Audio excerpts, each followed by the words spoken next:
अस्सलामुअलैकुम। सेठी से सवाल के साथ मैं हूँ सैयद आयशा नाज। मेरे साथ मौजूद हैं नजम सेठी साहब। अस्सलाम वालेकुम। आज का दिन तारीख़ी लिहाज से भी बहुत अहम है और सबको पता है कि आज बीबी शहीद मोहतरमा बेनज़ीर भुट्टो उनकी 17वीं बरसी मनाई जा रही है। और इसके अलावा भी जो स्टेटमेंट्स हैं पॉलिटिशियंस की तरफ से, मुज़ाकरात की बातें जारी हैं, मैनी अदर थिंग्स वो अपनी जगह पर अहम हैं। आज हम आन जहानी वज़ीर-ए-आज़म, भारतीय वज़ीर-ए-आज़म मनमोहन सिंह को भी याद करेंगे, उनकी भी बात करेंगे कि उनके असरात मॉडर्न इंडिया पर क्या हैं आज उनकी पॉलिसीज़ के। व्हाट्सएप पे सबका जो ले जाती ख़बर है वो है DGI-SPR की प्रेस कॉन्फ्रेंस।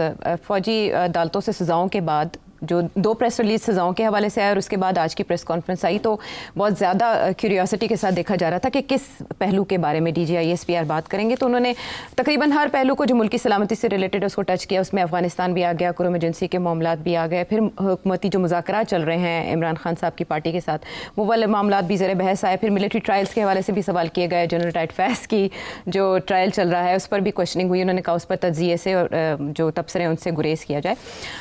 लेकिन मैं 2-3 ऐसे जो जुमले हैं जो मैं कोट करना चाहूँगी क्योंकि वो बहुत इंपॉर्टेंट हैं। वो पॉलिसी बता रहे हैं इस वक्त महकमे की क्या है, इंस्टीट्यूशन की क्या है।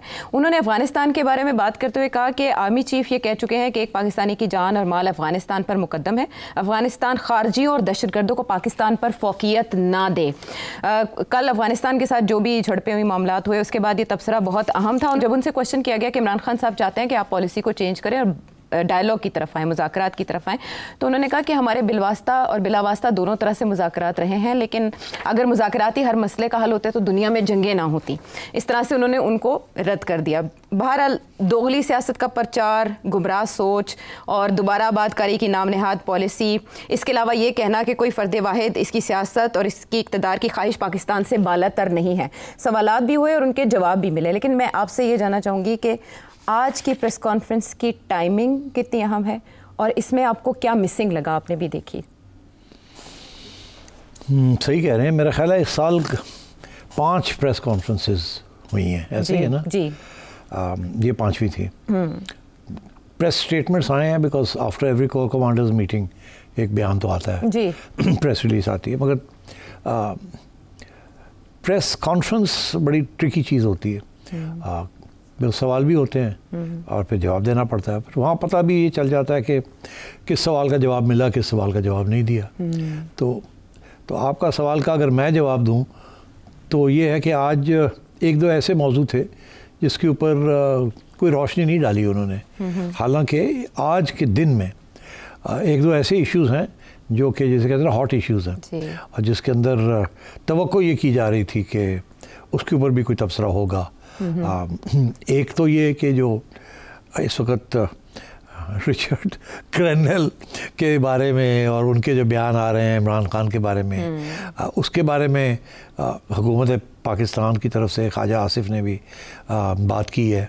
इसी तरीके के साथ साद रफ़ीक साहब ने भी बात की है एंड अदर्स ऑल्सो कि ये अमेरिकन इंटरवेंशन, ये इंटरफेरेंस है एंड सो ऑन। उसके ऊपर कोई मेरा ख्याल है शायद सवाल भी कोई नहीं हुआ और कोई जवाब और इसके ऊपर तबसरा भी नहीं किया। हाँ, आलमी दबाव के हवाले से वैसे सवाल भी नहीं आया। सवाल भी नहीं आया। एक दिलचस्प बात है। हालांकि आजकल सवाए उसके और कोई बात ही नहीं हो रही सोशल मीडिया पे एटलीस्ट। ये कहा जाता है कि प्लांटेड क्वेश्चंस होते हैं, पहले से सेट होते हैं। नहीं, देखिए कुछ सवाल होते हैं जो कि जिसका वजाहत करनी ISPR का काम होता है, तो वो कह देते हैं कि ये सवाल पूछना, ये पूछना, ये। तो उसके अलावा भी होते हैं सवाल जो लोग खुद पूछते हैं। हाँ, जैसे एक सवाल हुआ कि पसे पर्दा भी कोई रैंक के अफसर मुज़ाकरात कर रहे हैं, ये सवाल पूछा गया लेकिन जवाब नहीं था। तो एग्जैक्टली दिस, और ये जो मुज़ाकरात हो रहे हैं ये भी आजकल तो यही है ना बेसिक डिस्कशन कि जुडिशल कमीशन होगी नहीं होगी, क्या होगा क्या नहीं होगा। तो उसका भी उन्होंने टाल दिया। उन्होंने कहा कि हमारा कोई तल्लुक नहीं है, अगर कुछ है तो वो गवर्नमेंट कर रही होगी, हमें नहीं। और ये आपस में ऑपोजिशन गवर्नमेंट का काम है, तो उधर भी उन्होंने कोई ख़ास रोशनी नहीं डाली। हालांकि ये 2 इश्यूज़ थे, एक अमेरिका वाला और एक ये। अच्छा, इसके अलावा जो इश्यूज़ उन्होंने जिसके ऊपर अहमियत दी वो 2-3 चीज़ें थी, जिसमें से एक तो खैर अफ़गानिस्तान था, क्योंकि मेरा ख्याल है पहली दफ़ा नहीं दूसरी दफ़ा पाकिस्तान की तरफ से बमबारी हुई है खोस्त और पख्तिका, जहाँ के TTP वाले लोग घुस बैठी हैं और वहाँ से वो अटैक्स कर रहे हैं और बड़ी शदीद किस्म की, सीरियस किस्म की अटैकिंग हो रही है पाकिस्तान की सरजमीन पे और पाकिस्तान के सिक्योरिटी फोर्सेस पे। तो that is a major issue. उसके ऊपर उन्होंने बात ज़रूर कही है और ये भी कि जी अफ़गानिस्तान गवर्नमेंट को हमने बहुत दफ़ा कहा है, TTA वाली गवर्नमेंट को, कि कुछ करें, मगर वो कुछ नहीं करते और फिर इसलिए we had to take action. तो एक तो खैर उन्होंने एक्सप्लेन किया कि प्रोवोकेशन क्या है, कितना हमारा नुकसान हो रहा है, कब से हम उनको रिक्वेस्ट कर रहे हैं, बता रहे हैं कि कुछ करें, आप रोकें इनको, और वो कर नहीं रहे हैं। तो एक तरफ तो ये उन्होंने इसकी वजाहत की है कि we were compelled to do so because of our national security. तो खैर ये तो अंडरस्टैंडेबल है, मेरा ख्याल है पता ही था सबको कि ये क्या इशू है और क्या नहीं है, कोई छुपी भी बात नहीं थी, मगर उन्होंने फिर भी सोचा कि ज़रूरी है इसको क्लियर करना। दूसरी बात जो उन्होंने कही है, जो कि मुझे बड़ी इंटरेस्टिंग लगी है, और कि उन्होंने काफ़ी हार्ड लाइन ली है PTI के ख़िलाफ़। नाम नहीं लिया मेरा ख्याल है, मगर इनडायरेक्टली PTI के ऊपर ठीक ठाक जैसे कहते हैं खड़काया है। अच्छा, जो उसमें भी कोई नई बात नहीं है, बिकॉज़ वो तो कुछ अरसे से कहा जा रहा है एस्टैब्लिशमेंट की तरफ से कि PTI का जो रोल रहा है May 9th एंड देन 26 नवंबर, ये 2 रोल्स के बारे में तो काफ़ी तबसरे होते रहे हैं, और अभी हाल ही में मिलिट्री कोर्ट के ट्रायल्स भी हुए हैं और सेंटेंसेस भी हुई है, तो उसके ऊपर भी गवर्नमेंट की तरफ से काफ़ी वजाहत आई है क्यों हुआ क्या नहीं हुआ। और आज इन्होंने भी कह दिया, जिसका बेसिक यही था कि जो कुछ हुआ कानून के तहत हुआ, और अपील्स भी जो होंगी वो भी कानून के तहत होंगी, और वो सिविलियन कोर्ट्स में भी होंगी। तो इसमें व्हाट्स द बिग डील, क्योंकि बड़ी इंटरनेशनल कम्युनिटी की तरफ से और PTI की तरफ से ये आ रहा है कि जी ये तो मिलिट्री कोर्ट्स हैं, सिविलियन राइट्स को ख़त्म कर दिया गया है, कॉन्स्टिट्यूशनल अमेंडमेंट जो है वो भी गलत था या इलीजिटिमेट था। तो उन्होंने कहा कि नहीं, ऑल दैट वाज लेजिटिमेट, और अभी भी राइट ऑफ अपील है and in civilian court, supreme court is the final arbiter. तो उन्होंने उसको भी सही रास्ते पे लगा दिया, ताकि ये जो तनकीद आ रही है कि ह्यूमन राइट्स वायलेट हुई हैं, उनका कोई नहीं, राइट्स अपील्स है सारी जगह पे। हाँ, लेकिन उन्होंने जिस तरह कहा कि अदालत में वकला भी उन्हें दिए गए, फिर उनके अहले खाना भी मौजूद थे, फिर शवाहिद पेश किए गए, उसके बाद जाके कहीं सज़ा हुई, और आगे जैसे आपने कहा हक भी है। आप कल खुसूसी अदालतों की बात कर रहे थे, यहाँ वो कह रहे हैं कि हमने सारा ड्यू प्रोसेस जो है वो कानून के मुताबिक मुकम्मल किया और हक दिया गया, फेयर ट्रायल के तहत तकाजे पूरे किए गए। तो खुसूसी अदालतों और इन अदालतों में फिर क्या फ़र्क हुआ? नहीं, फ़र्क है ना, ये मिलिट्री अदालतें थी, खुसूसी अदालतें जो है सिविलियन अदालतें, जैसे एंटी टेररिस्ट कोर्ट्स हैं वो सिविलियन, अगर उनके जरिए ये सजाएं हो जाती तो कोई इशू ना बनता, कोई इशू ना बनता। लेकिन वो भी स्पीडी ट्रायल करती ना, तो कर देती ना। तो व्हाट्स द प्रॉब्लम, ये भी तो साल लगा दिए इन्होंने जी, साल से ज़्यादा तो वो 3 महीने भी हो सकती थी। वो जजेस लगाते 10, 15, 20, और यही जो एविडेंस, तस्वीर क्या एविडेंस है, जो एविडेंस दिखाई है वो ये वीडियो शॉट्स, तो वो तो वीडियो शॉट्स 3 दिन के बाद सब थे इनके पास, तो वही यहाँ दिखाते और सबको सजाएं हो जाती कि ये देखे ये लूट मार हो रही है, ये हो रहा है, आग लगाई जा रही है, आर्सन हो रहा है, ये हो रहा है, उसके अंदर इनको सजा दे देते और फिर वो अपीलों में चला जाता और वहाँ देखा जाता क्या होता है। अभी भी वही होगा, तो वही तो ये इसलिए मिलिट्री कोर्ट्स में देखे गए, एक धमकी देनी थी कि अगर आप ये आपने जो किया है सब कुछ, ये एक साजिश के तहत किया है, और वो साजिश जो अभी तक प्रूव नहीं हुई, ये मैंने कल भी कहा था, आज भी मैं आपसे कह रहा हूँ, और उसका इशारा उन्होंने आज ज़रूर किया है कि ये दिस वाज अ कंस्पिरेसी। और मगर इंटरेस्टिंग बात क्या है, अब जो इसमें से सबसे ज़्यादा इंटरेस्टिंग चीज़ लगी है वो ये है कि उन्होंने कहा कि नाम नहीं लिया, मगर ये कहा कि PTI जो है उसके जो फ़लसफ़ा है इस टेररिज्म, इंतशार और दहशतगर्द टोला। तो और उसका हिसाब उन्होंने लिया 2014 से, ये पिछले 2 इंसिडेंट्स नहीं, 2014 से हिसाब लेना शुरू किया। पार्लियामेंट पे हमला किया गया, वो सारा कुछ धरने जो किए, लॉन्ग मार्चेस जो की, जिस किस्म की सारी चीज़ें हुई वो, और यहाँ तक ले आए हूँ। तो अगर ये तो बहुत सीरियस इंचार्ज है ना कि PTI को ये कहना कि उसका जो फ़लसफ़ा है और जो उसकी प्रैक्टिस है वो है दहशतगर्दी, तो फिर तो देखिए इसके बाद तो फिर रह कुछ नहीं जाता ना। अगर आप इतना बड़ा इल्ज़ाम एक इदारे की तरफ से आप लगा रहे हैं ये किसी पॉलिटिशियन ने नहीं लगाया, एक इदारे के सरबराह ने, ISPR के तर्जमान ने ये लगाया है। तो ये तो फिर basically this is a very serious charge. इसकी you can lead to the banning of a political party. यही तो होता है इसी किस्म का चार्ज जिसके ऊपर आप एक सियासी जमात को बैन करते हैं एज अ टेररिस्ट ऑर्गेनाइजेशन। ठीक है ना, और आपने किए भी हैं कुछ जिहादी ऑर्गेनाइजेशंस वगैरह को, सेक्टेरियन ऑर्गेनाइजेशंस को आपने बैन भी किया है। तो देन फिर रास्ते बंद हो जाते हैं सारे। अगर आप PTI को बैन करने की तरफ जाएंगे, जो कि आप कर सकते थे जब वो फॉरेन फंडिंग केस, अभी तक उसके ऊपर नहीं गए, कुछ नहीं प्रोसेस, वो वहीं का वहीं पड़ा वहीं का वहीं है। ठीक है, क्योंकि बाकी पार्टीज की भी फंडिंग चैलेंज कर दी गई। तो चलो जो भी है, तो फिर सबको बैन करें, या फिर अगर उनका भी नहीं है, इनका हो गया है, तो इनको करें फिर, पर नहीं, उधर नहीं जा रहे ना। मगर जो बातें कर रहे हैं वो उधर ले जा रही है। तो एक तो ये वाज वेरी सरप्राइजिंग कि उन्होंने 2014 से नक्शा खींचना शुरू किया। मगर फिर ये इसकी सरप्राइजिंग बात ये भी है कि शायद भूल गए, या शायद जज्बाती हो गए, या शायद डिसोन करना चाह रहे हैं अपने प्रीडिसेसर्स को कि इमरान खान तो पुरानी इस्टेब्लिशमेंट के बच्चे हैं। पुराने वो जो सारा कुछ हुआ वो तो उस वक्त की इस्टेब्लिशमेंट के कहने के ऊपर हुआ। वो तो सबको पता है, खान साहब खुद मानते हैं इस बात को। जब उन्होंने अब उनकी जो क्लिप्स चल रही हैं, किस तरीके से उन्होंने डिफेंड किया सेम पेज को, किस तरीके से वो डिफेंड करते थे मिलिट्री कोर्ट्स को, किस तरीके से वो ISI को डिफेंड करते थे, किस तरीके को ईव्स ड्रॉपिंग, ये जो फोन टैपिंग को वो डिफेंड करते थे, और इंक्लूडिंग हिज ओन कि मैं प्राइम मिनिस्टर हूँ, मेरे फोन को टैप करना चाहिए मेरी हिफाजत के लिए, और वो ऐसा ही करती है। और मतलब वो सारा कुछ था ना। तो वो एस्टैब्लिशमेंट के बच्चे थे, एस्टैब्लिशमेंट उनको लेके आई थी, और एस्टैब्लिशमेंट ने नवाज शरीफ को गिराया था उस वक्त की। तो अब ये कहना कि 2014 में ये दहशतगर्द थे, तो फिर इसके साथ तो फिर और भी बातें निकल आती है ना। तो उस वक्त की एस्टैब्लिशमेंट एक दहशतगर्द पार्टी को सपोर्ट कर रही थी, या उसको बनाया इन्होंने दहशतगर्द। तो ये अब छोड़ दें इस बात को।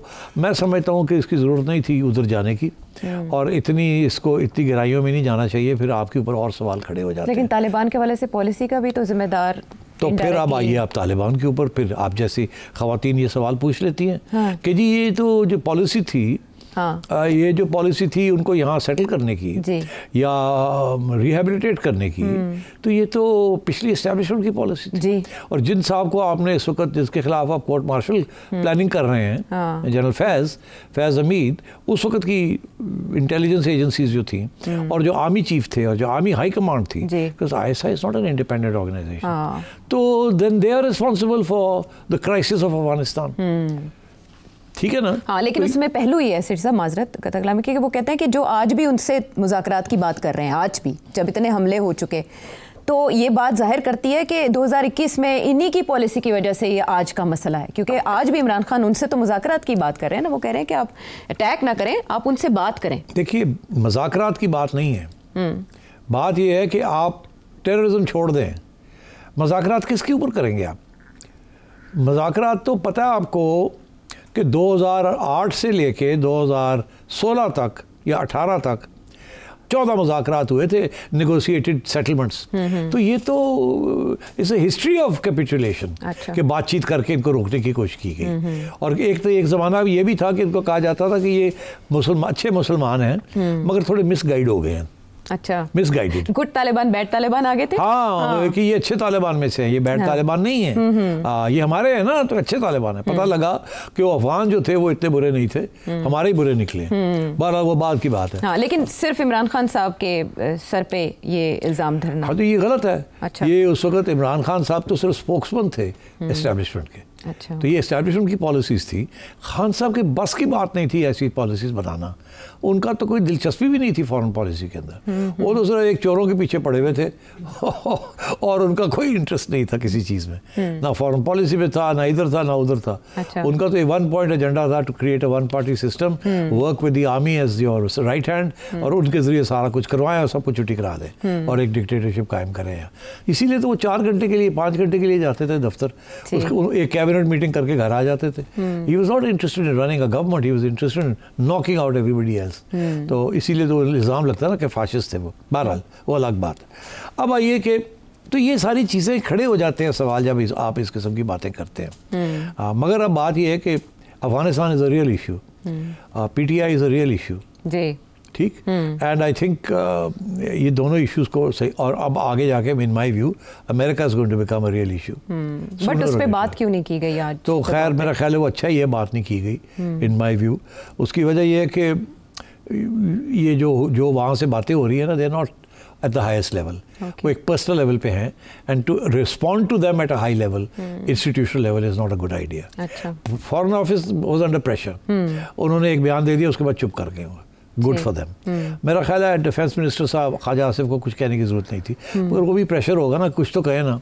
होता है ना कि वो आपके ऊपर हमला हो रहा है और आप कुछ नहीं कह रहे।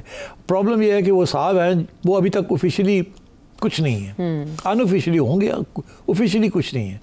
मगर आसिफ तो ऑफिशियली डिफेंस मिनिस्टर है, and he's supposed to articulate the views of the defense establishment. तो मेरा ख्याल है ख्वाजा आसिफ अगर ना बोलते तो बेहतर था। साद रफीक साहब बोलना चाहते तो बोल लेते, because he is a member of a political party, but उनके पास ओहदा कोई नहीं है। ऐसे और भी लोग हैं, उनसे कब बात करवा देते, क्योंकि उन्होंने तो जो बात वहाँ की है वो तो किसी ओहदेदार से तो नहीं करवाई ना। तो इसलिए आई थिंक यहाँ थोड़ी सी मिसप्लेस कॉन्क्रीटनेस जिसे कहते हैं वो हो गई। तो आई थिंक जो मुझे समझ आई है इस प्रेस कॉन्फ्रेंस से वो यही है कि और ये सवाल भी बनता है कि एक तरफ गवर्नमेंट जो है वो कहती है बात करने के लिए तैयार है। यही मेरा सवाल है कि जहाँ बर्फ़ पिघल रही है तो यहाँ जो रवैया है वो तो खासा बर्फ़ानी लग रहा है, सर्द लहजा लग रहा है, और ज़ाहिर है जो मुज़ाकरात होंगे वो अप्रूवल तो यहीं से आएगा। तो अब पाकिस्तान तहरीक इंसाफ या इमरान खान साहब इस पर क्या करेंगे? देखिए, खान साहब की तरफ से दो चीज़ें हो रही हैं। एक, उनका सोशल मीडिया जो है बड़ी हार्ड लाइन ले रहा है अभी तक। जी, खान साहब को समझाया गया है कि अपने सोशल मीडिया को रोकें, आर्मी को एस्टैब्लिश ना अटैक करें। वो नहीं रुक रहे, वो लगे हुए हैं। तो अगर वो लगे रहेंगे तो फिर यहाँ से भी लगे रहेंगे। अच्छा, फिर ये जो आप कह रहे हैं सख्त आया, ये आएगा, ये बिल्कुल आएगा। ये takes two hands to clap. अगर सोशल मीडिया लगा हुआ है जो कर रहा है वो, और बस वे बहुत ही बेहुदा किस्म की चीज़ें कर रहे हैं वो। मैं जो उनके टिकटॉक देखता हूँ, मैं शॉक्ड किस किस्म की चीज़ें कर रहे हैं। और मेरा ख्याल है वो ये अगर आज खान साहब चाहें तो रोक सकते हैं, मगर खान साहब नहीं रोक रहे ना। ये कहना कि खान साहब के कंट्रोल में नहीं है, नॉनसेंस। खान साहब के नाम के ऊपर हो रहा है और खान साहब को नहीं पता, सब पता है। खान साहब इस दो हाथ से गेम खेल रहे हैं। एक तरफ वो कह रहे हैं कि keep attacking the institution, keep attacking the chief, keep attacking these people, और वो उनका सोशल मीडिया कर रहा है और पॉइंटेडली कर रहा है। दूसरी तरफ वो कह रहे हैं अपने लोगों को कि बात भी शुरू करें, और वो इस दफ़ा 2-3 इश्यूज़ के ऊपर रखें, ज़्यादा आगे ना जाएं, अगली बात ना करें, मेरी बात ना करें, इलेक्शंस की अभी बात ना करें। अच्छा, जो पहले उनके 4 पॉइंट्स थे ना, उनमें से 2 आ गए, अब 2 ड्रॉप कर दिए कि this is not the time to raise those. इस वक्त सिर्फ ये कि जी लोगों को रिलीज़ किया जाए और एक जुडिशल कमीशन बनाया जाए। वो भी तो टैक्टिकली चलना चाह रहे हैं, तो फिर इधर से भी टैक्टिकली उन्होंने कहा ठीक है, फिर तुसी वो चलाया तो फिर असी भी चलाने हैं। तो मेरा ख्याल है वो जो आपसे ना टॉक फाइट ये वही खाता है। इधर से भी टॉक फाइट, उधर से भी टॉक फाइट। खान साहब ने भी अपनी एक टीम फाइटिंग के लिए रखी हुई है, एक टीम टॉकिंग के लिए रखी हुई है। इन्होंने भी एक टीम रखी हुई है फाइटिंग के लिए, और एक टीम रखी हुई है टॉकिंग के लिए। फाइटिंग के लिए जो है वो इंटेलिजेंस एजेंसियाँ इनकी, और टॉकिंग के लिए इनकी गवर्नमेंट। जी, इनकी गवर्नमेंट है। अच्छा, आज के इस प्रेस कॉन्फ्रेंस के बाद पीटीआई के मुख्तलिफ रहनुमा तो रद्द-ए-अमल दे रहे हैं, लेकिन ज़ाहिर है ट्विटर जैसे आपने कहा उनका सोशल मीडिया अटैक कर रहा है। क्या ये आज की गुफ्तगू काफ़ी है कि इमरान खान साहब मुज़ाकरात से पीछे हट जाएँ और जो दोबारा इनकी मीटिंग होनी है उसके लिए कोई पेशरफ्त ना हो सके? और नहीं, देखिए, ये कोई खान साहब अगर ये कहेंगे ना कि ये बड़ी ज़्यादती की है, हम नहीं बात करते, तो उस पर खान साहब को नुकसान है। Khan Sahab is on a weak wicket right now. Khan Sahab ये इम्प्लीमेंट नहीं करवा सकते अपनी ये सोशल बॉयकॉट जो ये कराना चाह रहे हैं ना, सिविल डिसोबीडियंस, ये फेल हो जाएगी। अच्छा, इट विल नॉट सक्सीड। तो अगर ये फेल हो गई तो फिर और मसले बन जाएंगे खान साहब के लिए। एक दफ़ा तो ये धरना तो फेल हो गया, ये जो एहतजाज था वो तो फेल हो गया, तो अब वो खान साहब को भी रिट्रीट चाहिए, उनको भी थोड़ी ब्रीदिंग स्पेस चाहिए। ठीक, तो मेरा ख्याल है कि both sides will continue on this path. वो social media will continue attacking, ये अपना मौक़िफ़ पक्का रखेंगे कि you are responsible for terrorism. ये धमकी इधर से उधर से धमकी ये है कि आपने सब कुछ किया है, आपने बंदे ये कर दिए वो कर दिए, इधर से ये बयानियाँ चलेगा। इन बिटवीन गवर्नमेंट और जो इनकी जो टीम है वो हाफ हार्टेड किस्म की बातें चलेंगी, वो मेरे हिसाब से कहीं नहीं जाएंगी, वो मगर चलेंगी ज़रूर। वो चलेंगी, फिर टूट जाएंगी, फिर चलेंगी, फिर वो टूट जाएंगी, तो ऐसे ही काम चलता रहेगा। अभी कोई ब्रेक थ्रू का कोई इम्कान नहीं है। मगर मैं समझता हूँ अगले 2-3 महीने में डेवलपमेंट्स कुछ होंगी। मैं उधर अभी नहीं जाना चाह रहा। मैंने 1-2 पेशेंट गोइयाँ भी की हुई हैं। वी वेट एंड सी कि ये कैसे डेवलपमेंट होती है। हाँ, ज़्यादा दूर नहीं है, 2-3 माह। हाँ, और क्या। हाँ, अच्छा, आलमी दबाव पर इस प्रेस कॉन्फ्रेंस में तो नहीं बात हुई, लेकिन बिलावल भुट्टो जरदारी ने आज बीबी की बरसी के मौके पर ज़रूर ये कहा है इनडायरेक्टली कि इनकी ख्वाहिश है कि कोई मुसलमान मुल्क एटमी ताकत ना हो। इमरान खान बहाना है, इनका निशाना पाकिस्तान का एटमी प्रोग्राम है। अब वो कितनी दूरस्थ और गहरी बात लगती है ये। बात है, ये तो मैंने कहा था जी कि अगला साल ईरान के अंदर रेजीम चेंज और न्यूक्लियर प्रोग्राम के ऊपर अटैक आएगी from Israel and America and their allies.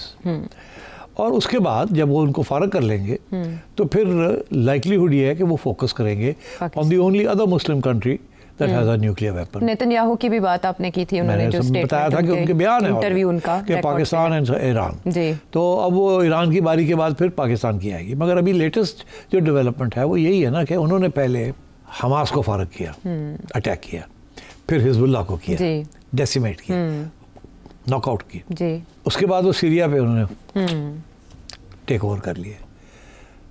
अब ईरान की बारी है, मगर उससे पहले एक चौथा हिस्सा रह गया है एक्सेस का ऑफ रेजिस्टेंस, जिसको ईरान कहता था एक्सेस ऑफ रेजिस्टेंस। उस एक्सेस ऑफ रेजिस्टेंस का एक हिस्सा रह गया है यमन, हूथीज। तो कल इजराइल ने डायरेक्ट अटैक शुरू कर दिए हूथीज के ऊपर। सो नाउ अब वो अगले 4-6 महीने they are going to knock out the Houthis और वहाँ रेजीम चेंज करवाएंगे। Okay. And then will come the turn of Iran. Right. So next year is going to be very significant. Israel expansionism backed by America, regime change in Iran and in Yemen, and then once उसको जब wrap up कर लेंगे, so then they will have time to turn to Pakistan. और वो Israel will focus on Pakistan, America will continue to focus on China and Russia. ठीक है. So I think, but of course the Americans and the Israelis are one. And we have to wait and see. पहली कोशिश यही होगी कि किसी तरीके के साथ यहाँ रेजीम चेंज करवाई जाए पाकिस्तान के अंदर और कोई प्रो अमेरिका और प्रो इजराइल रेजीम आए यहाँ। वो तो मुमकिन नहीं है। अगर उनकी उम्मीद है कि इमरान खान वो रोल प्ले करेगा तो कोई गारंटी नहीं है वो करेगा या नहीं करेगा। इल्ज़ाम तो लग रहा है खान साहब के ऊपर कि उनके जो रिश्तेदार हैं they are part of the big Jewish lobby and so on and so forth, मगर उनकी तरफ से डिनाइल भी आई है कि ऐसी कोई बात नहीं है and so on and so fourth. तो मेरा ख्याल है next year is going to be very interesting. Developments in America, Trump, developments in the Middle East, reshaping of the Middle East, Iran, and I think हमारे यहाँ Imran Khan, establishment, economic growth or stagnation, instability, terrorism, India-sponsored terrorism from Afghanistan to Pakistan, which is taking a very heavy toll. और अब तो खैर मेरा ख्याल है इस प्रेस कॉन्फ्रेंस में भी उन्होंने इंडिया का भी हवाला दिया कि कितनी वायलेशंस हुई हैं LOC की and so on and so. Internationally भी इंडिया के हवाले दिए गए हैं। तो मतलब है कि it's going to be difficult, tough ride, tough ride. PP chairman ने ये मुतालबा किया है कि जो भी स्टेटमेंट्स आ रही हैं उनके हक में बानी PTI को वजाहत करनी चाहिए कि जो लोग पाकिस्तान के एटमी प्रोग्राम के खिलाफ बयानात देते थे वो आज बानी PTI के हक में आवाज़ क्यों उठा रहे हैं। इन सवालों के जवाब PTI की तरफ से आना बाकी। बहुत से अहम मौज़ूआत एक ब्रेक के बाद।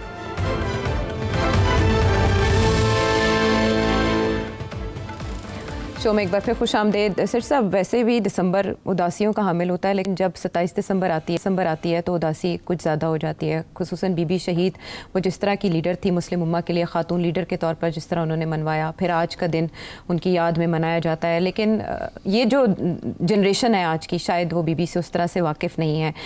आज भी जो सवाल उठाया जाता है हर एक की तरफ से वो ये कि वो किसके लिए थ्रेट थी, उन्हें कत्ल किसने किया।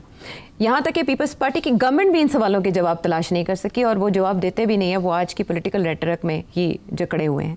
मेरा आपसे ये सवाल है कि आज की सियासत के तनाजुर में जहाँ हम नवाज शरीफ साहब के इस्टेब्लिशमेंट के साथ ताल्लुकात डिस्कस करते हैं, इमरान खान साहब के तलखियाँ डिस्कस करते हैं इस्टेब्लिशमेंट के साथ, बीबी के ताल्लुकात कैसे थे और कैसी लीडर के तौर पर आप उन्हें जानते हैं? हाँ, बड़ी इंटरेस्टिंग सवाल है। देखिए, थोड़ी सी तारीख याद दिलानी पड़ेगी कि मोहतरमा बेनज़ीर भुट्टो साहिबा अभी ऑक्सफोर्ड में थी कि और वो जुल्फ़िकार अली भुट्टो साहब प्राइम मिनिस्टर थे और उनकी पुश के ज़रिए Benazir became president of the Oxford Union, support थी from the government of Pakistan, मगर उनकी काबिलियत भी थी। She was an excellent speaker and very articulate, and she won the election fair and square for the Oxford Union, and she did a great job. वो पूरी एक किताब है उनकी सहेली, तो उन्होंने लिखी है, my friend Benazir and Victoria Schofield. Okay. अच्छा, तो वो उससे वो बताती हैं कि वहाँ क्या क्या हुआ ड्यूरिंग दोज डेज और किस किस्म के उन्होंने डिबेट्स वगैरह करवाई। और भुट्टो साहब ने ये सीखा था अपनी बेटी के बारे में फ्रॉम जवाहरलाल नेहरू। उन्होंने भी अपनी बेटी इंदिरा गांधी को इसी तरीके से ट्रेन किया था। तो भुट्टो साहब की भी यही ख्वाहिश थी कि मैं अपनी बेटी को, not his sons, not Murtaza and Shahnawaz, but his daughter Benazir. तो उन्होंने भी इनको इनकरेज किया, and I think he learned it picked it up from Nehru, जिसने इंदिरा गांधी को अपने साथ साथ रखा था। उन्होंने लेटर्स में भी अपने जिक्र किया इसी बात का, Bhutto Sahab. And Benazir then played the same role. तो मेरी पहली मुलाकात मोहतरमा से हुई 1979 में। ये नई अभी भुट्टो साहब की एक्सिक्यूशन हुई थी, and she was in London, and मलिया लोधी साहिबा उस वक़्त एक सहाफ़ी थी, वो अपनी PhD उन्होंने अभी ख़त्म की थी पीपल्स पार्टी के ऊपर। अच्छा। और ये बेनज़ीर साहिबा को जानती थी, तो किसी एक खाने पे मेरी मुलाकात हुई, मुझे मलिया ले गई थी वहाँ, मगर कोई बातचीत ख़ास नहीं हुई, सलाम दुआई हुई, इससे ज़्यादा नहीं हुई। मगर उसके बाद फिर बहुत तवील अरसे तक एक रिलेशनशिप बिल्डअप की दोनों साइड्स ने, and I came to know her very well. And जब ये पहली दफ़ा बनी है प्राइम मिनिस्टर 1988 में, तो उस वक़्त एग्ज़ाइल में थी, एंड ज़ियाउल हक साहब क्रैश में फौत हो गए। उस वक़्त की इस्टेब्लिशमेंट ने ये फ़ैसला किया कि अब इलेक्शन करवाने पड़ेंगे, क्योंकि इलेक्शन कॉल हो चुके थे, इलेक्शन कॉल हो चुके थे और इंटरिम गवर्नमेंट आ चुकी थी, और उसको कैंसिल नहीं किया जा सकता था। सुप्रीम कोर्ट, उस वक़्त के कोर्ट ने, जस्टिस जुल्ला ने ये फैसला दिया था। तो फिर इसलिए फिर बेनज़ीर केम बैक, उसको रोका नहीं जा सकता था। अच्छा। मगर फिर फैसला इस्टेब्लिशमेंट ने उस वक़्त किया, और उस इस्टेब्लिशमेंट के 3 फिगर्स थे, सेंट्रल फिगर्स थे। एक थे वो प्रेसिडेंट गुलाम इसाक़ खान, एक सिविल सर्वेंट जो बड़े ज़ियाउल हक के फाइनेंस मिनिस्टर भी रहे थे और उसके ज़माने के प्रेसिडेंट भी थे। एक थे जनरल बेग, असलम बेग, जो नए आर्मी चीफ बने थे। एक थे जनरल हमीद गुल, जो उस वक़्त ISI में थे। ठीक। These were the 3 central figures. Miyan Nawaz Sharif was a minor figure. वो उनको सेलेक्ट किया गया था पंजाब के अंदर to be chief minister Punjab, but he was a minor figure. मगर फैसला यही हुआ था कि बेनज़ीर को जीतने नहीं दें, इसको 2/3 मेजॉरिटी नहीं लेने देनी, जीतेगी मगर पंजाब इनके हवाले नहीं करना। ओके। तो मियां नवाज शरीफ साहब को खड़ा किया गया, और अकॉर्डिंगली इलेक्शन को उस तरीके से हैंडल किया गया ताकि पीपल्स पार्टी को पंजाब के अंदर मेजॉरिटी नहीं मिली, मगर फेडरल गवर्नमेंट के अंदर मेजॉरिटी मिल गई और वो बन गई। उस वक्त जो अंडरस्टैंडिंग हुई थी मोहतरमा के साथ इस्टेब्लिशमेंट की, वो ये थी, 2-3 चीज़ें थी उसमें। पहली बात तो ये थी कि आप फॉरेन पॉलिसी जो है वो फ़ौज रखेगी अपने पास, प्रेसिडेंट गुलाम इसाक़ रखेंगे वो, और वो बताएंगे आपने फॉरेन मिनिस्टर किसको बनाना है, एक्सेप्टेबल और नॉट एक्सेप्टेबल। तो मोहतरमा ने कहा एक्सेप्टेबल, तो उन्होंने साहिबजादा लेफ्टिनेंट जनरल साहिबजादा याकूब खान को नॉमिनेट किया to be the foreign minister. वो इस्टेब्लिशमेंट के चाहते थे और इस्टेब्लिशमेंट के रिप्रेजेंटेटिव थे। अच्छा। This was the first condition. The second was Punjab आपको नहीं मिलेगा, पंजाब में नवाज शरीफ होगा। ठीक, और अच्छा समझते थे अगर पंजाब ले गई है तो फिर क्या रह गया जी, बाकी सारा कुछ ले जाएगी। तो ये तीसरा ये था कि आपने कोई ऐसा काम नहीं करना जिसके साथ हमारी फॉरेन पॉलिसी जो है वो डिस्टेबलाइज हो जाए, आप अपना काम करें। तो मोहतरमा ने ओके कर दिया, मगर मोहतरमा की जो ख्वाब थी वो यही थी कि साउथ एशिया के अंदर अमन होना चाहिए, लड़ाई झगड़े ख़त्म होने चाहिए, तरक्की होनी चाहिए, अब प्रोग्रेस के ऊपर काम करना चाहिए, पीस। तो उस वक़्त इंडिया के अंदर राजीव गांधी साहब प्राइम मिनिस्टर बने थे। तो मोहतरमा ने सबसे पहला इनिशिएटिव, 2 इनिशिएटिव्स लिए आते सार। एक तो ये कि जो सारे सियासी प्रिजनर्स थे उनको रिलीज़ कर दिया। हमारे दोस्त चौधरी एतजाज़ अहसन उस वक़्त इंटीरियर मिनिस्टर थे और लॉ को भी देख रहे थे। अच्छा। तो उन्होंने सबको एमनेस्टी दे के सब सियासी जमात, और वो ज़्यादातर पीपल्स पार्टी के लोग थे, उनको रिहा कर दिया। और दूसरी तरफ बेनज़ीर ने रब्ता किया उनके साथ, राजीव गांधी के साथ, और फैसला ये हुआ कि अब अमन की वो पीस पाइप स्मोक करेंगे। ओके। एस्टैब्लिशमेंट बहुत अपसेट हो गई। एस्टैब्लिशमेंट ने पीपल्स पार्टी के लोगों को जेल में डाला हुआ था एज टेररिस्ट्स, एज अल-जुल्फ़िकार टेररिस्ट। जी जी, वो भी एक तरफ बड़े अपसेट हो गए हैं कि ताद ऐसा। दूजा है कि जी तुसी ते राजीव गांधी ने इनवाइट कर लिया थे, वो मेरे ख्याल साक का कोई था, उसको उसने आना था, वो आया। मोहतरमा ने फैसला किया कि अब हमने नॉर्मलाइज करना है रिलेशंस। एस्टैब्लिशमेंट बड़ी अपसेट हो गई कि यार रहते आधे साल गड़बड़ कर रही है, हमने तो इंडिया के साथ नॉर्मलाइज नहीं करना। तो उसी दिन फैसला हो गया था कि ये नहीं रह सकती। और वही फिर पूरे 2 साल के अंदर उन्होंने एक साजिश के बाद दूसरी साजिश करके उसको मोहतरमा के ऊपर इल्ज़ाम लगाने शुरू कर दिए, चोर चोर चोर, जो कि हमेशा लगाते हैं हर एक के ऊपर, और वो लगा के उसकी छुट्टी करा दी। और प्रेसिडेंट अपना था, प्रेसिडेंट के पास एक कानूनी तौर पे पावर था, उसने उसको छुट्टी करा दी। मोहतरमा चली गई। अच्छा। उसके बाद नवाज शरीफ साहब को वो ले आए। उसके बाद नवाज शरीफ साहब का अपना झगड़ा हो गया, फिर वो चले गए। फिर मोहतरमा को उन्होंने एक मौका और दिया, वो आ गई, और कोई था नहीं। इमरान खान तो उस वक्त था नहीं कहीं भी, अभी तो वो क्रिकेट खेल रहे थे जी। हाँ, पार्टी नहीं बनाई, अभी पार्टी शार्टी कोई नहीं बनी थी, उसके बाद बनी। मोहतरमा जब आ गई तो उनको फिर सेकंड चांस दी गई। सेकंड चांस से मोहतरमा ने, मेरा ख्याल है, उनसे कहा कि अब वो गलतियां नहीं होंगी जो पहले हुई। मतलब है कि हम पंगा नहीं लेंगे, अमन की बात इंडिया के साथ नहीं करेंगे। अच्छा, यानी तब पहले तो की फैक्टर्स तय नहीं हुए थे, अब हुए। तो डील के बाद ही आई थी मोहतरमा 2000? नहीं, डील नहीं, तो और कोई था नहीं, 2 ही पार्टी थी। वो एक को निकाला तो दूसरी ने आना था, उसके साथ बातचीत हो जाती थी, तो वो हो गई बातचीत। अच्छा। तो वो हो गई बातचीत, तो मोहतरमा ने आके उसके बाद मोहतरमा ने हार्ड लाइन ली इंडिया के बारे में, क्योंकि उनको पता था पिछली दफ़ा मैंने सॉफ्ट लाइन लिया तो छुट्टी हो गई, अब एस्टैब्लिशमेंट की बात माननी है as far as India is concerned. ठीक है। तो फिर उन्होंने एस्टैब्लिशमेंट की बात मानी। ये 90 की दिहाई है कि कश्मीर के अंदर एक मूवमेंट शुरू हो गया इंडिजिनस जी। उस वक्त हमारा कोई मदाखलत नहीं थी, मगर वहाँ खुद एक रिवोल्ट शुरू हो गया अगेंस्ट द इंडियन ऑक्यूपेशन। तो वो फिर हमारी एस्टैब्लिशमेंट ने सोचा कि इसका पूरा फ़ायदा उठाना चाहिए। तो मोहतरमा ने भी फिर कश्मीर कॉज अपना लिया एस्टैब्लिशमेंट के कहने के ऊपर। और फिर मोहतरमा मुल्कों के दौरे किए, कश्मीर कॉज, ये वो, यूनाइटेड नेशन, सारा कुछ किया। तो वो उस वक्त तो काफ़ी क्लोज हो चुकी थी वो एस्टैब्लिशमेंट के। अच्छा। और एस्टैब्लिशमेंट भी उनसे खुशी थी। मगर फिर क्या हुआ कि उनकी लड़ाई झगड़े शुरू हो गए फ़ारूक लगारी के साथ, जो उनके अपने प्रेसिडेंट थे। ये वही बात हुई जो कि नवाज शरीफ की अपने प्रेसिडेंट गुलाम इसाक के साथ लड़ाई झगड़ा हो गया और उनकी छुट्टी हो गई। इस दफ़ा फ़ारूक लगारी ने मोहतरमा की छुट्टी करा दी। तो फिर मोहतरमा once again went into London जाके बैठ गई, जिला वतन। उसके बाद खैर आपको पता ही है, नवाज शरीफ आ गए इलेक्शन के अंदर। नवाज शरीफ के पास nearly 2/3 मेजॉरिटी थी। नवाज शरीफ साहब की फिर लड़ाई झगड़े शुरू हो गए प्रेसिडेंट्स के साथ और आर्मी चीफ के साथ। तो फिर नवाज शरीफ की छुट्टी करा दी गई एस्टैब्लिशमेंट ने, और फिर दोनों इकट्ठे जिला वतन थे। फिर जब मुशर्रफ का वक्त आया जाने का, तो फिर दोनों वापस आ गए और डील के तहत ही आए थे। अच्छा, अब वो कहते हैं कि डील वील कोई नहीं हुई थी। अच्छा। सिर्फ अंडरस्टैंडिंग हुई थी। पीपल्स पार्टी वाले कहते हैं डील नहीं हुई थी, अंडरस्टैंडिंग हुई थी। मुशर्रफ वाले कहते हैं यार अंडरस्टैंडिंग नहीं थी, चंगी भली डील हुई सी, ये भाग गई डील से, इसने हमें चाकू मार दिया। डील यही थी कि मुशर्रफ रहेगा एज प्रेसिडेंट और मोहतरमा जो है इलेक्शन के, पीपल्स पार्टी इलेक्शन लड़ेगी, मगर मोहतरमा वापस नहीं आएंगे आफ्टर द इलेक्शन, क्योंकि इन्होंने नवाज को बाहर रखा हुआ था। मगर मोहतरमा ने अपनी वो तोड़ के वो वापस आ गई। अच्छा। जैसे ही देखा मुशर्रफ कमज़ोर हो गया तो वो वापस आ गई। जब वो वापस आ गई तो नवाज ने देखा ये जा रही है तो वो भी आ गए। मुशर्रफ रोक नहीं सका, ये वापस आ गए। इन्होंने मिलके चार्टर डेमोक्रेसी आगे बढ़ाया और इलेक्शन मोहतरमा जीतनी थी, जिसकी वजह से वो वापस आई फिर। और फिर आपको पता ही है क्या हुआ, असैसिनेशन हो गई। एंड आई थिंक एक अटेम्प्ट हुआ, फिर उसके बाद वो नाकाम हुआ, तो दूसरा अक्टूबर। तो ये है तारीख। तो इन टर्म्स ऑफ कि शुरू कहाँ से हुई एस्टैब्लिशमेंट के साथ तल्लुकात, फिर ख़राब हुए, फिर अच्छे हो गए, फिर आखिर में आके फिर मुशर्रफ के साथ ख़राब हो गए।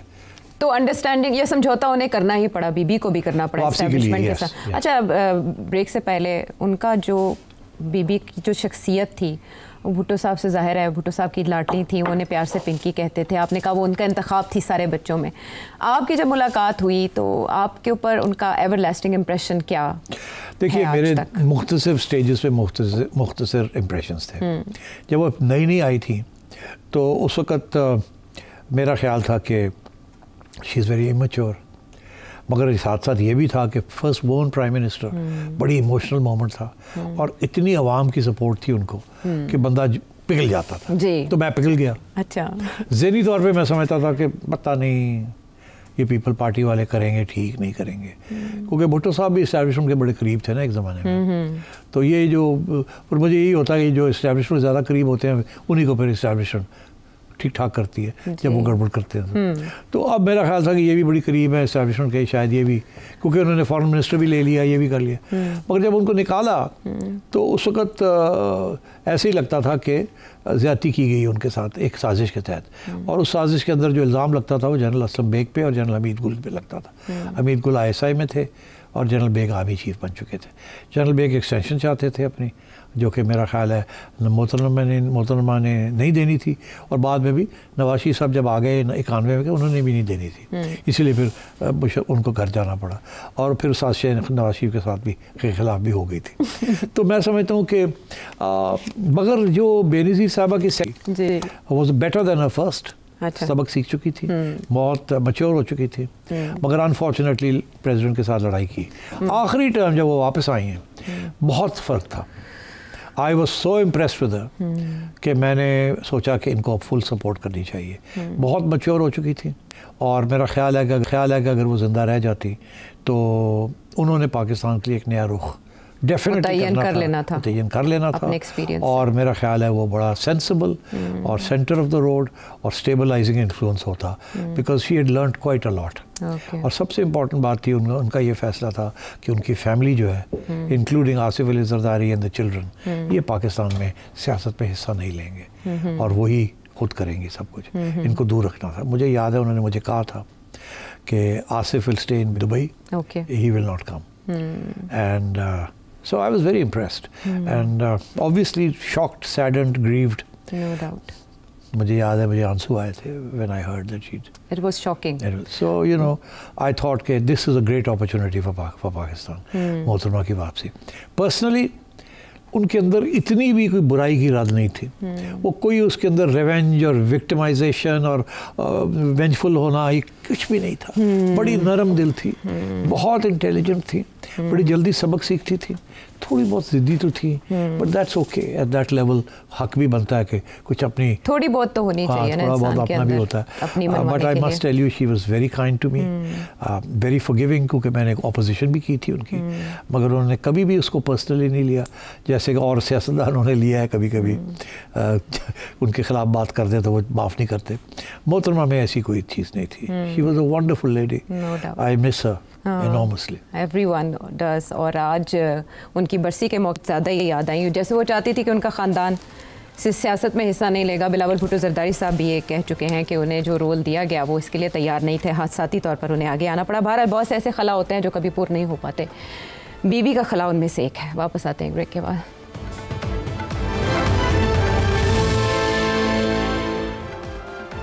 Welcome back to the show. एक और ख़बर जिसने सबको उदास कर दिया वो मनमोहन सिंह साहब, साबिक भारतीय वज़ीर आज़म, उनकी रहलत है। भारत की तारीख़ में मैं अगर मुख्तसर पूछूँ उन्हें कैसे याद रखा जाएगा? ट्रिब्यूट्स तो पेश किए जा रहे हैं। देखिए वहाँ तो बड़े सिंपल से और एलिगेंट ट्रिब्यूट्स किए जा रहे हैं। इनको पहली दफ़ा फाइनेंस मिनिस्टर बने थे ये। इनको नरसिम्हा राव साहब ने जब वो प्राइम मिनिस्टर थे तो 91 में मेरा ख्याल है इनको फाइनेंस मिनिस्टर बनाया, और सबसे ज़्यादा इनकी शोहरत एज फाइनेंस मिनिस्टर थी, बिकॉज 4 साल वो फाइनेंस मिनिस्टर रहे मेरा ख्याल है, until the next government came in. उन्होंने इंडिया की जो इकॉनमी थी उसको तब्दील कर दिया, इन रिफॉर्म कर दिया, इनकलाब ले आए। उससे पहले वो कहते थे कि इंडिया की ग्रोथ रेट 2% है, उसको कहते थे Hindu rate of growth. Pakistan की 4-5-6% चल रही होती थी, और सारे गश करते थे कि हाय पाकिस्तान कितना डेवलप कर, और इंडिया जो था वही ठुक ठुक ठुक ठुक हिंदू रेट ऑफ ग्रोथ। सारी की सारी डेवलपमेंट पब्लिक सेक्टर में थी, प्राइवेट सेक्टर को रोक के रखा हुआ था। वो रशिया का मॉडल चल रहा था, अच्छा, जो 50s और 60s में अपनाया गया था। सो आई थिंक इन्होंने आते सार कहा, और मुझे एक दफ़ा इन्होंने खुद बताया, मैं आपको बताऊंगा वो भी, कि इन्होंने नवाज शरीफ से सीखा कि पाकिस्तान के अंदर नवाज शरीफ साहब जब आए तो 90 में जब ये प्राइम मिनिस्टर बने तो इन्होंने प्राइवेटाइजेशन की का नारा लगाया, और क्योंकि Bhutto Sahab was the opposite, Zulfikar Ali Bhutto, nationalisation, regulation, तो नवाज शरीफ साहब प्राइवेट सेक्टर को सपोर्ट करें।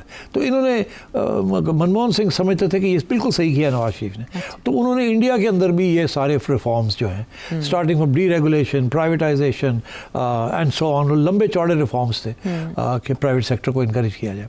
और उनके ज़माने में India began to be transformed into a new power, और वो पावर आज बन चुका है जिसकी जो बीज थे वो मनमोहन सिंह ने किए। फिर इसलिए जब 2004 में मौका मिला तो फिर इनको प्राइम मिनिस्टर की कॉल आई कि आप प्राइम मिनिस्टर बन जाएं, क्योंकि सोनिया गांधी जो थी वो उस वक्त उसके ऊपर बड़ी तनकीद हो रही थी कि हम इटालियन को नहीं बनाना चाहते। तो फिर सोचा कोई ऐसा बंदा हो जिसकी शोहरत बड़ी हो, करप्शन का कोई स्कैंडल ना हो, और उन्होंने इंडिया के लिए काफ़ी खिदमात की हों और है भी कांग्रेस के साथ उनकी तल्लुक हो, तो इनको चुना गया। और इसलिए भी क्योंकि बड़े मॉडेस्ट, हम्बल और पार्टी लॉयलिस्ट, तो हर चीज़ थी इनके हक में। अच्छा। तो फिर इनको उन्होंने प्राइम, और फिर 10 साल ये प्राइम मिनिस्टर रहे, और उसके दौरान इन्होंने वही जो सारे रिफॉर्म्स थे, वही रिफॉर्म्स जो थे उनको फिर आगे बढ़ाया और इंडिया को ट्रांसफॉर्म कर दिया into the modern country that it is today. अरे वहाँ लिखा हुआ है, इस रिकॉर्ड है। आज के प्रोग्राम के अंदर मैं इसके ऊपर तबसरा नहीं करूंगा, सारे यही बातें करेंगे कि उनके इकोनॉमिक रिफॉर्म्स थे, क्या वो सब तरफ छप रहे हैं। और ये मैं आपको कोई एक दो इंटरेस्टिंग चीज़ें बताऊं। मुलाकात बताएं। तो मेरी और जुगनू मोहसिन साहिबा की मुलाकात इनके साथ 2004 में हुई, जब ये नए नए प्राइम मिनिस्टर बने थे। अच्छा। हम इंडिया में थे तो मेरी मुलाकात थी इंडिया के उस वक्त के नेशनल सिक्योरिटी एडवाइज़र दीक्षित साहब थे, जो कि पहले पाकिस्तान में एम्बेसडर रहे थे इंडिया के। तो उसके दौरान मेरी दीक्षित साहब को मैं जानता था। अच्छा। क्योंकि वो पाकिस्तान में एम्बेसडर रहे थे। तो मैंने जब इंडिया गया किसी काम पे तो मैंने उनसे रब्ता किया और उन्होंने मैं आपसे मिलना चाहता हूँ। उन्होंने कहा हाँ आ जाओ। तो उनसे मेरी मुलाकात हुई, तो जिससे मैंने कहा कि इट वुड बी वंडरफुल अगर आप मुझे प्राइम मिनिस्टर साहब से मिला दें। After all I was a journalist by then. तो उन्होंने कहा मैं ट्राई करता हूँ। तो उन्होंने फिर मेरी मीटिंग, जुगनू की और मेरी मीटिंग मनमोहन सिंह से तय की। तो फिर हम उन्हें प्राइवेटली मिलने गए, और वो तस्वीर भी मैंने दी आपको, जुगनू बैठी हुई हैं उनके साथ। मुझे पूछा गया आप कहाँ हैं, मैंने कहा मैंने टिक टिक कर रहा था। अगर सामने मिरर होता तो आप आ जाते नजर। फोटोग्राफर थे आप। तो Manmohan Singh Sahab was very kind, very gracious. Punjabi में सारी बात हुई। अच्छा। और मैं आपको बता दूं बात क्या हुई। क्या? तो जुगनू ने इनसे पूछा कि आप पाकिस्तान में पढ़े लिखे या इब्तदाई तालीम आपकी, तो कुछ बताएंगे। तो उन्होंने बड़े खुल के बात की और पंजाबी में बात की। अब उसको उर्दू में कोशिश करता हूँ ट्रांसलेट करने की, पर पीछे पंजाबी भी आ रही। और क्या जी, मैं 7-8 ਸਾਲ ਦਾ था ਉਦੋਂ ਸਾਡਾ ਚਕਵਾਲ ਪਿੰਡ ਸੀ ਗਾਹ ਤੇ ਉੱਥੇ ਇੱਕ ਪ੍ਰਾਇਮਰੀ ਸਕੂਲ ਸੀ, ਉਹਦੇ ਵਿੱਚ ਮੈਂ ਤਾਲੀਮ ਕੀਤੀ।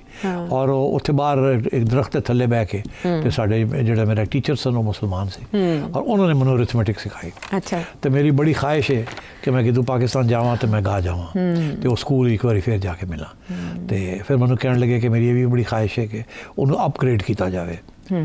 स्कूल जो है वो जहाँ मैं पढ़ा हूँ, बिकॉज मेरी तो तालीम ही वहीं से शुरू हुई है। और मुसलमान ने मेरी तालीम की। और बाय द वे आखिरी वक्त तक वो उर्दू लिखत पढ़त करते थे, और अपनी स्पीचेस भी थी वो हिंदी में बोलते थे, मगर उसकी जो ट्रांसक्रिप्शन होती थी वो उर्दू में करके पढ़ते थे। ये बेसिक तालीम की वजह से ये कम लोगों को पता है। उर्दू में ही वाज फ्लुएंट, बिकॉज जाहिर है मैट से बह के पाकिस्तान में ठीक है।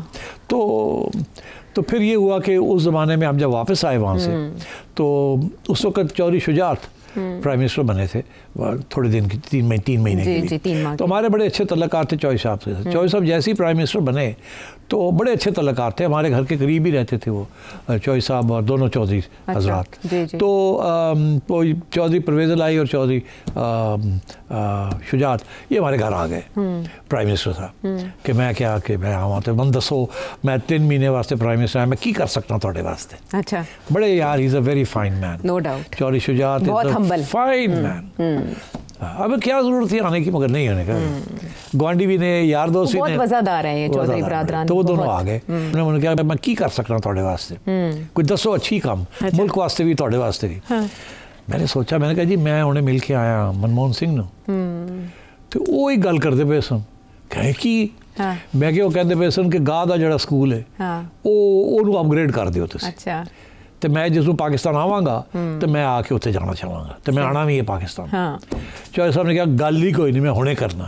उन्होंने 48 आवर्स के अंदर वहाँ से हेलीकॉप्टर पकड़ा, चौधरी साहब गए, ले गए और ऑर्डर कर दिए कि गाह को अपग्रेड कर दिया जाए फॉरन इनटू अ मिडिल स्कूल। और वो हुआ, मगर अनफॉर्चुनेटली चौधरी साहब भी छोड़ गए प्राइम मिनिस्टरशिप, और मनमोहन सिंह साहब भी फिर पाकिस्तान नहीं आ सके, और वो और एक कहानी है किसी और वक्त आपको। क्या सेठी साहब बहुत कुछ याद दिला दिया, बहुत कुछ जानना भी चाहते हैं, सुनना भी चाहते हैं, आपको रोकने का बिल्कुल इरादा नहीं है, लेकिन वक्त ख़त्म हो गया। अब आप इससे अंदाज़ा लगाएं कि एक शख्स के ज़ुबान में कितनी तासीर हो सकती है कि उसने एक स्कूल को पाकिस्तान में अपग्रेड करवा दिया और दूसरी तरफ उसने भारत की डायरेक्शन माशी तौर पर बिल्कुल ही बदल कर रख दी। तो ये प्रोग्राम तो बहुत मुख्तसर है, इसमें इसका अहाता नहीं किया जा सकता। आने वाले प्रोग्राम्स में ज़रूर हम इस पर बात करेंगे और सेठी साहब से उनके तजुर्बात जानेंगे। बहरहाल उनका कहना था कि तारीख़ उनके साथ मेहरबान रहेगी, तो जो उनकी पॉलिसीज़ रही हैं इंडिया के हवाले से वो तारीख़ में ज़िंदा रहेंगे। अगले प्रोग्राम तक के लिए इजाज़त दें। Thank you.